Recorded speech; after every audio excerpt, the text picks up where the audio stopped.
This is The Persuasion Game, the Forges podcast all about the art of persuasion. Each episode, we connect with marketers, business leaders and beyond to learn how they use persuasion to influence their customers, convince their stakeholders and drive their businesses forward.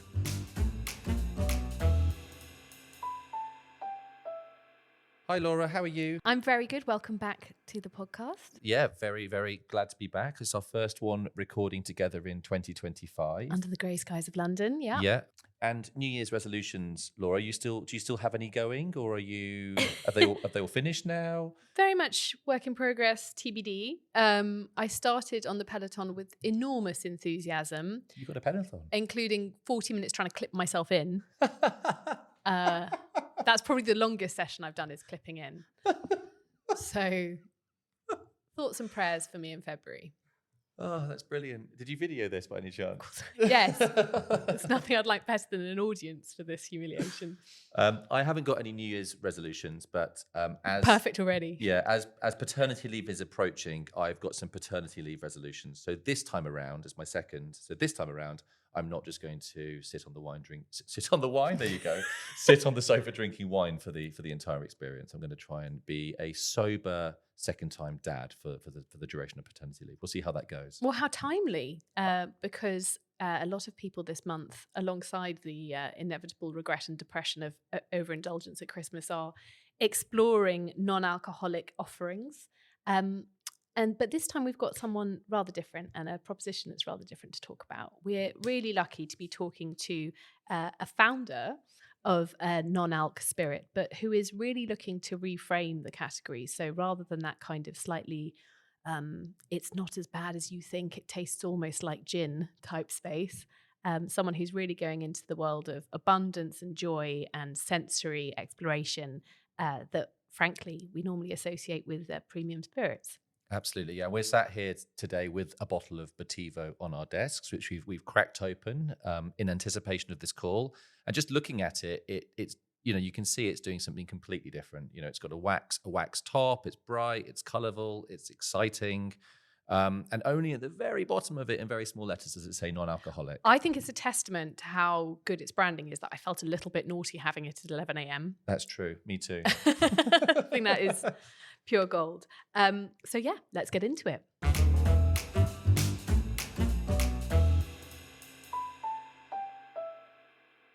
Imme Ermgassen is co-founder of Botivo, a handcrafted non-alcoholic botanical aperitivo that has been reframing the way we look at non-alcoholic spirits.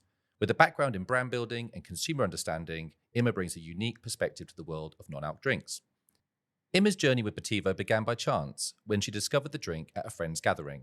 Impressed by its complex, bittersweet, herbal citrus flavour, she saw potential in the product and approached its creator, Sam Paget-Stevenson, with a proposal to rebrand and relaunch Botivo. Under Imme's co-leadership, Botivo has gained recognition for its meticulous production process, hand blending in small batches using real ingredients without flavourings or preservatives. This dedication to quality has led Botivo being featured in numerous Michelin-starred restaurants and major supermarkets. Welcome, Imme. Hi, thanks for having me. Including, as of yesterday, Waitrose, Yes. which is so exciting. I know, it's very good timing because we're still kind of excited by our first sort of grocer launch. So yeah, and what a one to launch in terms of your positioning and everything you're trying to achieve. It's super exciting. yeah, it's definitely the one that everyone wants to go for first. And we've been in Whole Foods for a while. And I think that's kind of the dream trajectory for drinks brands is you kind of launch in Whole Foods and then you sort of move into Waitrose. And so, yeah, it all feels quite exciting.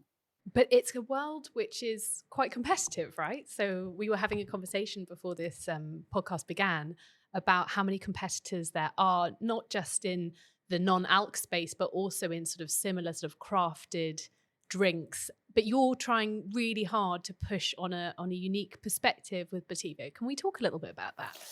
Yeah, I mean, I think it might be worth me explaining a bit about what Botivo is and how it's made, Yes. maybe just for like context. So Botivo, it's non-alcoholic. It is we call it a big sipping aperitivo, and it has a sort of bittersweet herbal citrus taste profile.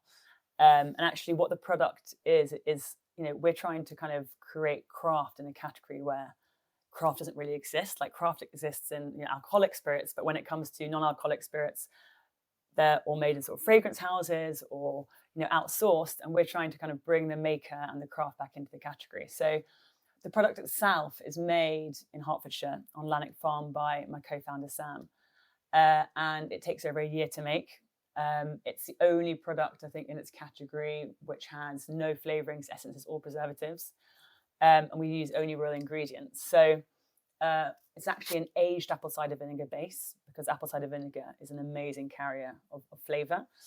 And then it's infused with rosemary and thyme, gentian, wormwood leaf, and orange zest. And then it's balanced out with a sort of organic wildflower honey. And the result is this sort of very intense, almost cordial-like an intensity liquid, which you dilute or you serve with soda water and a big squeezed sort of slice of orange.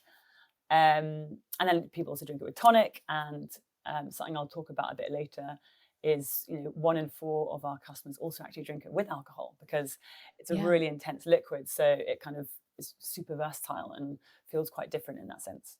And it feels like that kind of idea of intensity and something that's kind of abundant rather than something that's had something taken out of it is one of the big points of contrast with Botivo versus, a 0% version of a spirit, right?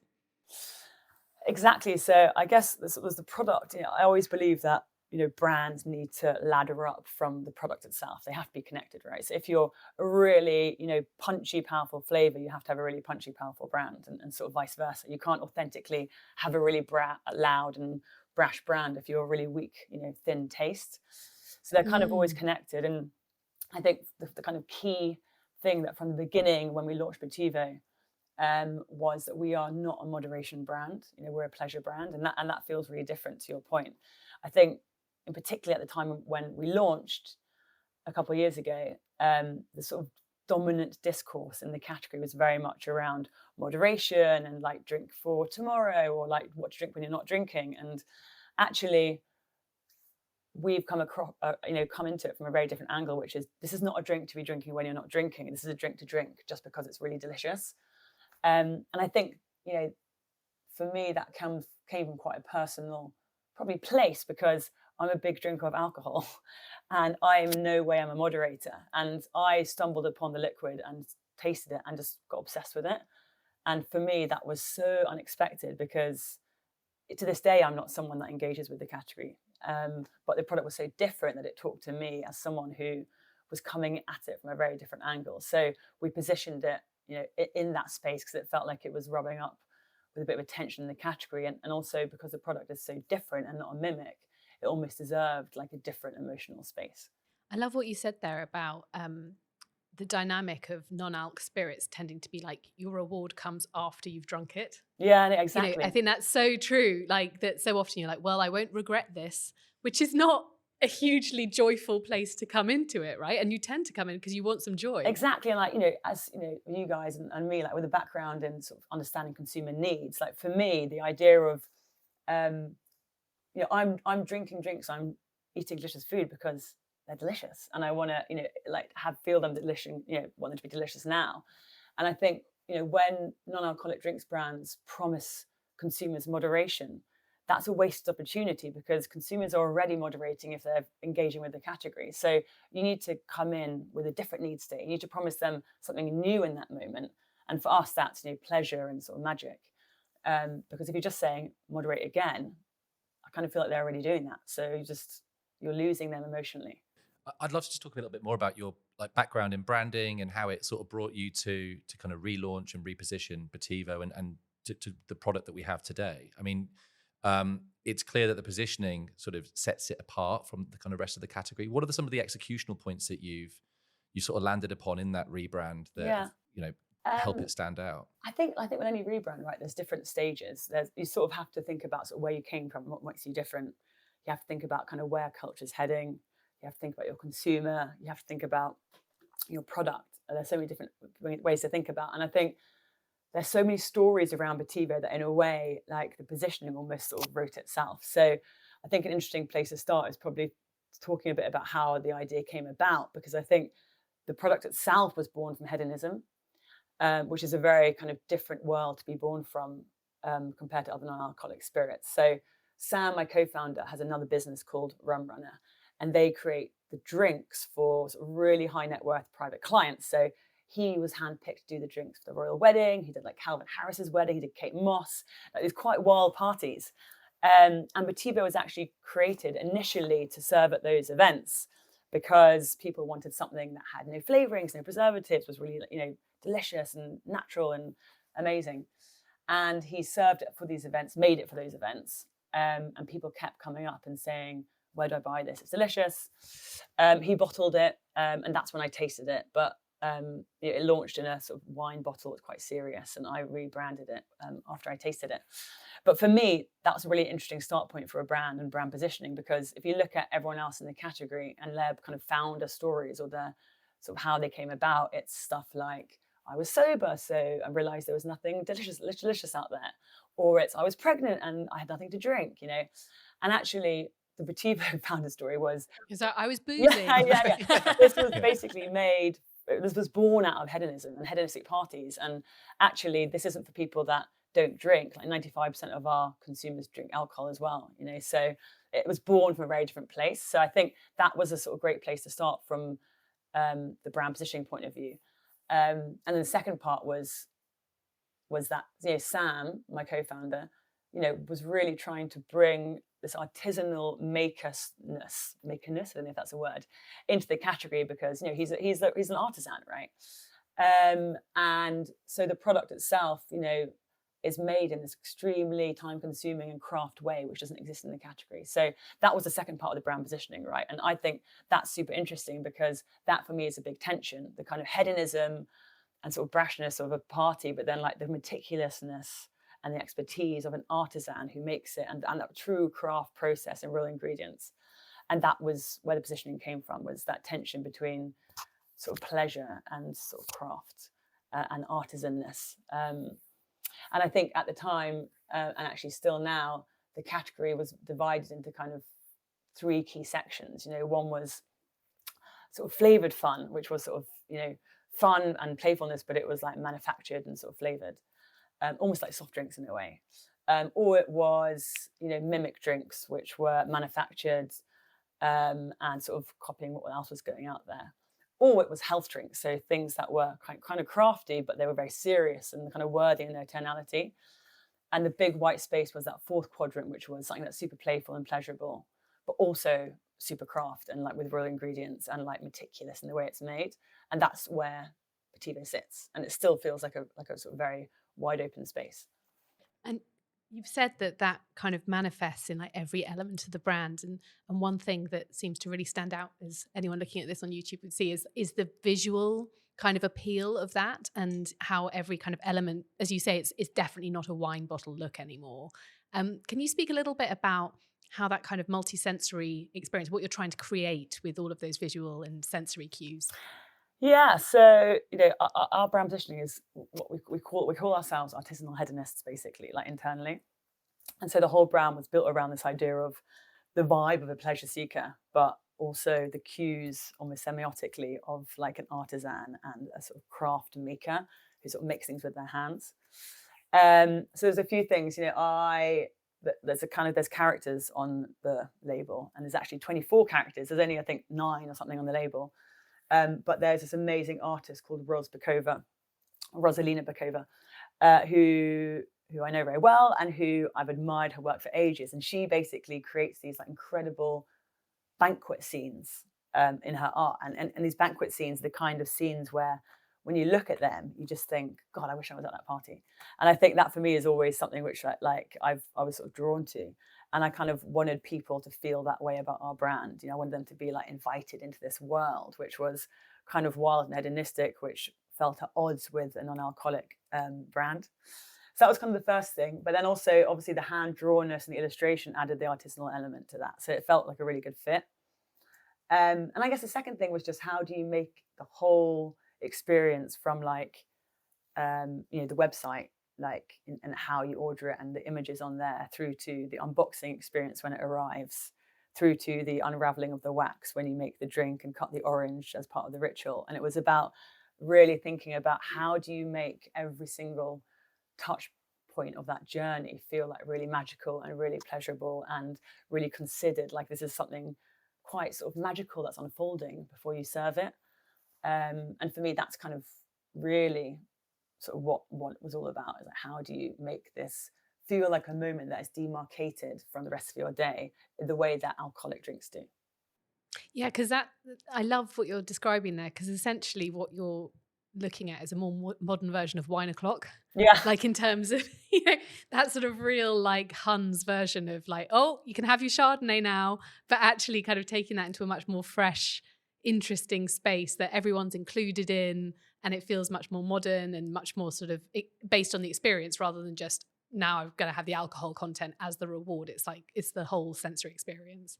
Exactly. And then we were very aware that we needed to create an occasion, and the yellow is a huge part of our brand for many reasons, but we have a consumption moment called the yellow hour, which is very much what you just kind of described, which is, I think it's really important to have a moment or a consumption moment that you own as a brand. And the yellow hour is a play on the golden hour, and it's the idea of, everyone knows that feeling, when you're with your mates in the pub and the sun's coming down, and that evoking that feeling in a drink is like so powerful to me, because we're sensory, right, as individuals or as tribes. So yeah, that's exactly it. Is that trying to like own that moment and that feeling in your day. Love it. I think that's so interesting. It's so different as well, isn't it? Like if you go down the supermarket and look on the shelf at what is available, it really does, once you get into it, stand out from what else is available. What challenges have you faced in kind of telling this story of difference in this category? So many challenges. I think like it's always, I think like, there's a few things that are quite different, I think, about Botivo. One is it's not a mimic product, right? So when we launched a couple of years ago, the main discourse was very much, oh, but we have the data that shows that this many people drink gin, and therefore a buyer would say, we know that a non-alcoholic gin will sell because we can extrapolate that 10% of these gin drinkers will drink a non-alcoholic gin or whatever. But what they didn't have, and they still almost, in many ways don't have, is data showing that a completely new product, which is a unique flavor profile, will sell. And I think that's the kind of first challenge, is that when you launch a brand, you have to not just convince consumers, you have to convince buyers. And buyers have jobs that they want to keep. And so they lean on data. And if there's no data and they're not a risk taker, then you have to kind of convince them through other means that actually this has got huge potential, and it's the next big thing, etc., etc. So that was like kind of one thing. The second thing is just because it is a completely new taste profile, there is no way to describe it really on the bottle. So we say like bittersweet herbal citrus, but it's not a non-alcoholic Negroni. It's not a non-alcoholic anything. It's a new category. And I think that's always you can't anchor it and go, it's like this. Yeah, no, you can't. Everyone else does. The closest we can say is, if you like a Aperol Negroni, you're probably going to like this. But we can't actually describe it as a taste that people can put in a box, because you can't put it in a box. So that's another thing, is obviously like people want to know what they're buying, particularly when it's expensive. So you have to kind of do a lot of liquid on lips. You have to do a lot of word of mouth. You have to really go out and make sure that tastemakers or people that consumers really trust, so Grace Dent's, Alice Lachelle's, like the buyers from Berry Brothers, like you need to like basically amplify what they say about it to show to people. You might not understand what it tastes like, but these people have said it's really delicious, and they never lie, So that's the kind of second thing, is how do you convince people when they don't exactly know what it tastes like to buy it. And I think thirdly, because it is a really unusual liquid and it is quite different to the rest of the category, there's things like it's very, very powerful, the liquid. There's 20 serves in the bottle, and so we only put like 15% water in it, while most non-alcoholic spirits like 95% water. And what that means is you just need a little bit. And if people are engaging with the category already, they're used to pouring in loads of product, because that's what the industry standard is in non-alcoholic spirits. But our serves are half the strength. And so if you don't read the back of the bottle and you pour it the way you would another drink, you don't get a good taste experience, because it's just way too powerful.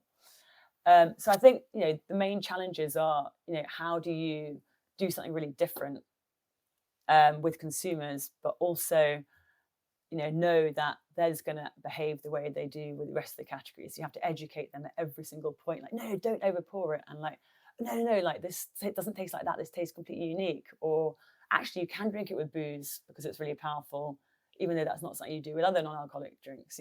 There's so many different things that we're doing that it requires a lot of education, and that obviously takes time and money, which startups don't have. So that's always our challenge, basically. You mentioned persuading buyers like in a new way when you don't have data, and like the importance of storytelling. What kind of hooks have you found motivating to them? Because as you say, it's a very data reliant relationship usually. Yeah, I mean, a few things, like we went into a lot of like the really prestige restaurants first. So I think we're in like 30 Michelin stars now, and a lot of that was really prestige like restaurants where buyers would go for dinner and they'd see us on the menu. So I think that was like one key thing, is like just being seen in those forward-thinking cultural spaces where they're looking for what's next, and we sort of popped up in those places and they sort of realized, oh, this must be like something that's kind of up and coming. Second of all, once we had some data, like we were the best-selling spirit in Whole Foods, so like we could use that. So once we had some data, once we launched in there. Thirdly, getting like tastemakers, like I mentioned, like really focusing on not influencers that say that all products are great, but focusing on tastemakers or curators where like the industry knows that they would never say something was good if it wasn't. So like Alice Lachelle, for example, from the FT, she's a drinks writer. Like she's quite harsh about stuff she doesn't like. She's really great about stuff she loves, and she's championed us like from day one. And and Grace Dent is Grace Dent, there's very much a scent of like her word is her bond, and she's not London centric, like she looks elsewhere for ideas and stuff. You can see that's different from being an influencer per se. Exactly. And they both basically organically wrote about us. And I think Alice Lachelle said it was one of the best things she tasted this year, alcoholic or non-alcoholic.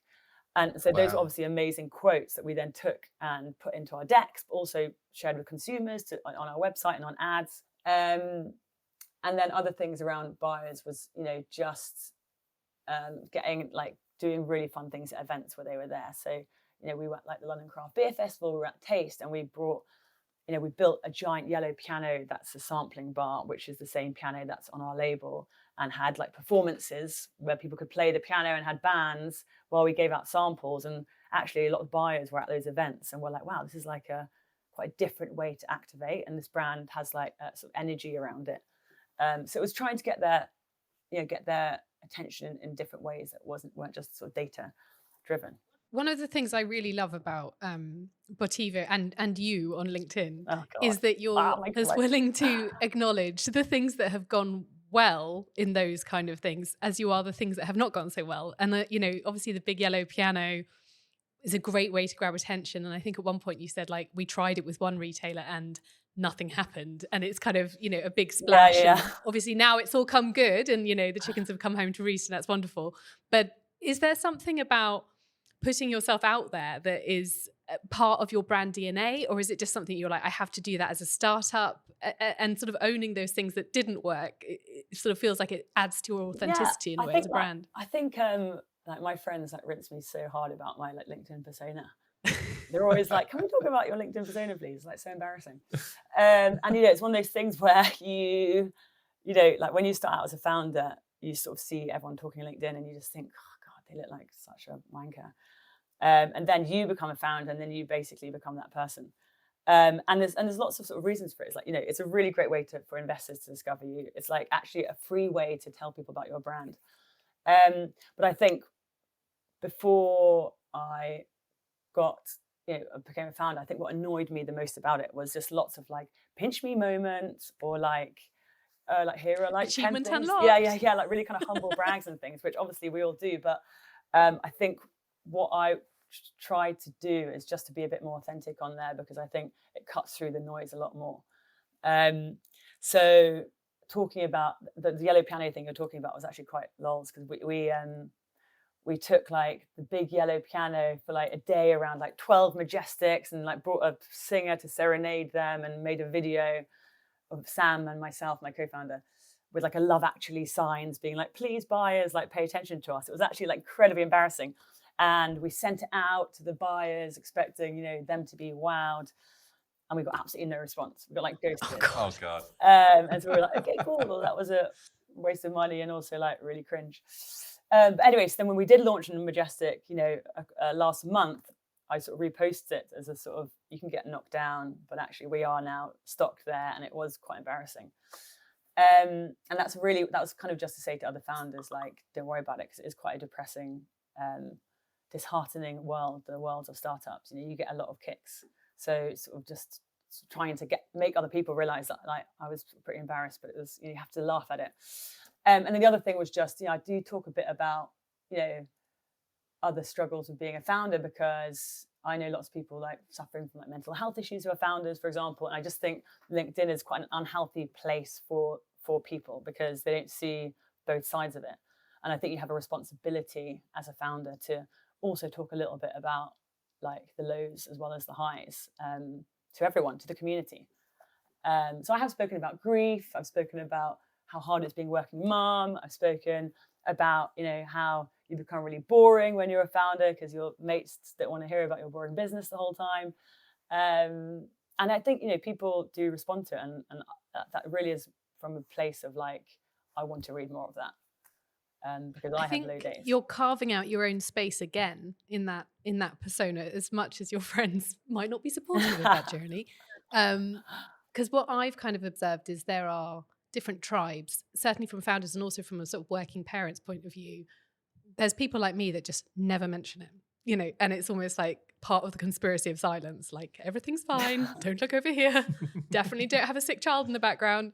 And then it can also be the other way, where it's like, it's so hard, and you're like, I feel heard, but I don't feel like the discourse is being augmented in any way. Yes, it is, Whereas I think what's really interesting about your tonality is quite often it's like, this is very difficult, and here I have two small little people and a business to run, and here's some things that I do that I personally find helpful, and what else do you do? Like just a new lens on it, where you go, this is the reality, right? It's difficult and it's enjoyable and it's motivating. Yeah. So how are we going to make it work? And I really love that as a space, Imme. I think good for you, because it's much more motivating. Okay, that's good. No, I do sort of try and be like, this is what I do. Not that other people find it helpful, but actually also people write stuff back. I'm like, oh, that's great. I'm going to steal that.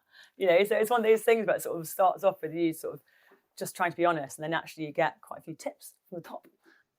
So yeah, it's been quite helpful. Brilliant. You've obviously kicked off 2025 with a huge bang with the Waitrose listing. What else are you excited about in the future? Like, what are you looking forward to this next year? Where do you think this journey is going to take you?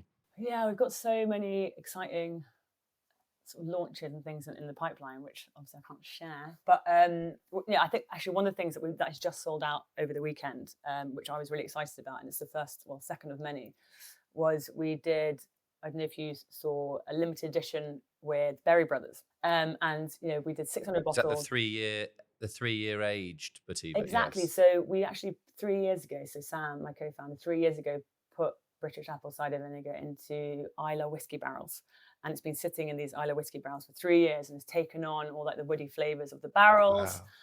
Wow. And we created a sort of limited edition product in partnership with Berry Brothers that is now sold out on our website in 48 hours. But it was a kind of smoky, peaty, woody, bittersweet version of Botivo, like a completely different taste profile, and it was almost amazing, like a kind of after dinner sort of smoky one. Anyway, the reason I'm saying that is because these limited editions are a really big part of like what I'm excited about. So the Berry Brother one was obviously this one. We've got another one launching in May, which is even bigger and even more exciting, which I can't share. Oh, fantastic! But is a real sort of career-defining moment for me. So a lot of the kind of innovation equity that we want to show off how we're a small batch and we can do all this cool stuff. Yeah. But we also don't want to move or lose sight from our kind of iconic SKU. So these limited editions are a really good way for us to be able to kind of show off about all the cool stuff we can do, but also maintaining the vision and the focus on our core like Botivo product. Just continuing to grow, and we're going into sort of 4 more markets like this year, and just so much more work to be done in the UK, to be honest. So that's our focus. Brilliant. Can I just ask, how are you going to approach the dosing challenge? Because I don't think I've seen any group so animated as a bunch of marketeers trying to come up with ideas for conquering dosing. That was actually a really helpful conversation. Another example of sort of LinkedIn giving you ideas, and actually most of the ideas were stuff we've been thinking about already, but it was interesting to hear other people say it because it meant that they understood it as well. So on our next label run, we're changing, for example, on the back, it's going to be called double strength, on the Like back the squashes. on the drinks. And the reason for that is that rather than trying to explain like you need to do half as much, actually, if people can see it's double strength, they're going to put in half as much automatically. So that's a language that we landed on. Was sort of trying Still playing into your abundance as well, Yeah. rather than the moderation thing, which is nice. Exactly. It sort of ticked all the boxes in terms of sort of brand, but also like clarity. So that's what we're going to be sort of going down to solve that problem. So we'll see if it works. Great. I really like the 3-year-old kind of, is it a collaboration special edition? Yeah. Because it's saying, you know, it's leaning into that positioning even further. Say we're not a non-alc spirit. Here we are appearing in old whiskey barrels and taking on the flavour of whiskey. Was that a conscious decision to kind of continue to play that kind of, you know, yes, we're a non-alc drink, but also we are in the 100%. Like you know, our whole belief is that like where things are moving is people aren't they're kind of becoming ABV agnostic in a way, as in they're looking for like really unique, interesting taste experiences. And actually the level of ABV is sort of irrelevant. So that was a kind of a play of, you know, sort of showing between the two. And actually that is technically a low alcohol product, so it's 1%, even though when diluted it becomes like 0.2. But it is, you know, it's a very intentional play of like we are flavor and taste first. We're not like non-alcohol first. Yeah. Breaking Brilliant. the category codes again. Yeah, I love it. Thank you so much, Imme. I love talking to you and getting a lot of inspiration to start the new year. Yeah, that's a really interesting talk. Thank you very much. Thank you.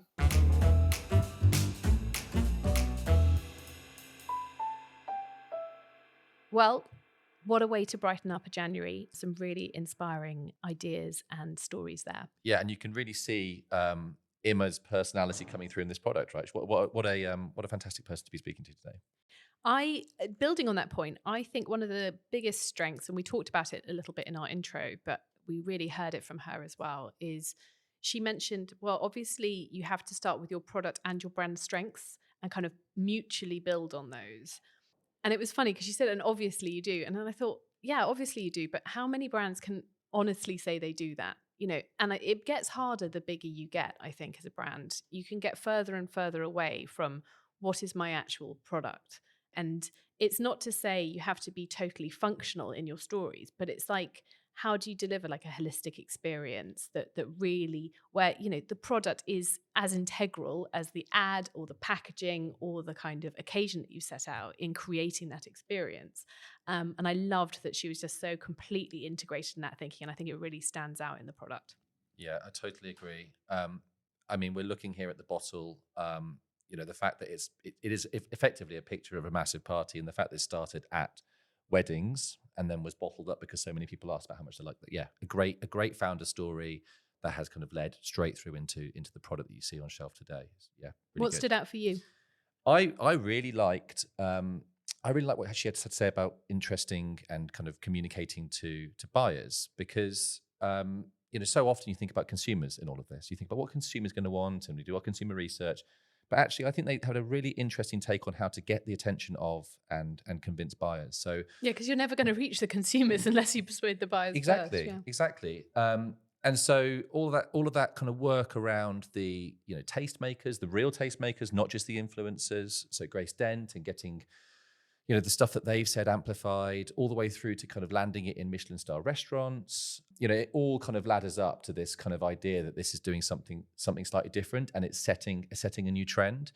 But then also just the kind of fun activational stuff, like setting up a piano at a place where they knew the buyers were going to be and kind of grabbing attention. I think they've really thought quite strategically and carefully about who they're selling to and how they're going to do it. And for someone that works in marketing and sales, I was pretty inspired by some of the stuff she had to say. I think the other big takeout I had, and it's probably the thing that would slightly worry me if I worked at a very big and established brand, was her point of view on being authentic, which was very much a behavior rather than a noun. And you kind of see that coming through in everything she's doing. And actually it's probably an interesting space because it's where startups have a stronger, very resonant positioning for consumers. I wonder if, you know, if you had a ban on you just using the word authentic unless you could back it up with real behavior, how many brands could actually say, well, I do this, that's authentic, or I do that's authentic. And I think that is something that is really interesting that small brands can kind of own. And frankly, it's a kind of challenge to the people that set the category to go, well, you can use the word authentic as much as you like, but how are you actually taking it through from just, responsibly sourced ingredients or whatever, and actually kind of living it and breathing it in terms of everything you do. So yeah, hopefully that's going to propel them to an exciting future. See you next week. See you next week. Thanks for listening. If you'd love to hear more from marketers, entrepreneurs, and business leaders about how to use the art of persuasion to drive your business forward, then make sure you're following the podcast in your favourite podcast app. And just a last ask from us. This is a new podcast, and we'd love it if you could be persuaded to help us spread the word by telling somebody else about it, leaving us a review, or even better, sharing an episode on social media. Search The Forge on LinkedIn.